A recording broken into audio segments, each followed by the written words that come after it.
এবার 2025-এর আইপিএলে গম্ভীরের সেরা একাদশে বাংলাদেশি ক্রিকেটার। তবে আইপিএলের অন্যতম সফল দলের নাম বললেই ওপরের দিকে থাকবে কলকাতা নাইট রাইডার্সের নাম, কারণ দলটির অধিনায়ক হিসাবে দুইবার শিরোপা জেতার রেকর্ডও আছে ভারতের বর্তমান কোচ গৌতম গম্ভীরের।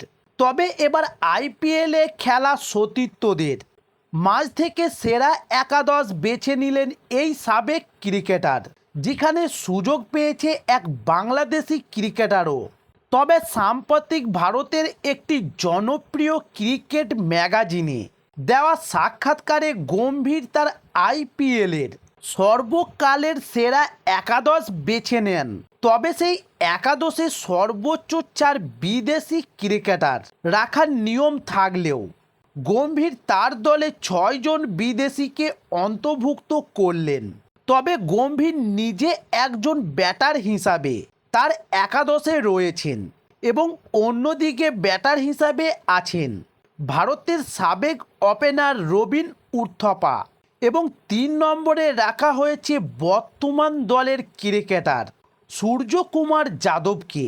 এরপর মিডল অর্ডারে জায়গা পেয়েছেন ইউসুফ পাঠান, জ্যাক ক্যালিস এবং অ্যান্ড্রে রাসেলের মতো অলরাউন্ডাররা।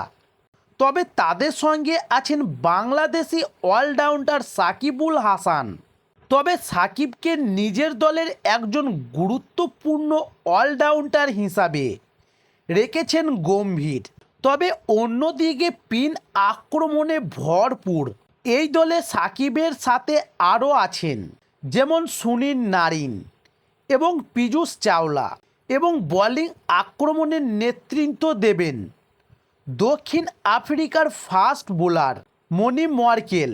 তবে অলরাউন্ডার সাকিবুল হাসানকে দলে সঠিকভাবে মূল্যায়ন করতেন না গৌতম গম্ভীর, এ অভিযোগ অনেকেরই। তবে খেলার মাঠে ব্যাপারটা সোশ্যাল প্ল্যাটফর্মের আলোচনায় সমালোচনার মতো নয়, এবার তা অনেকটাই স্পষ্ট হয়ে গেল। তবে গম্ভীরের সেরা একাদশ গৌতম গম্ভীর নিজে এবং রবিন উথপ্পা, সূর্যকুমার যাদব, ইউসুফ পাঠান, সুনীল নারিন এবং অ্যান্ড্রে রাসেল, জ্যাক ক্যালিস, মনি মার্কেল ও সাকিবুল হাসান, পীযূষ চাওলা এবং ডেরেন ভিটোরি।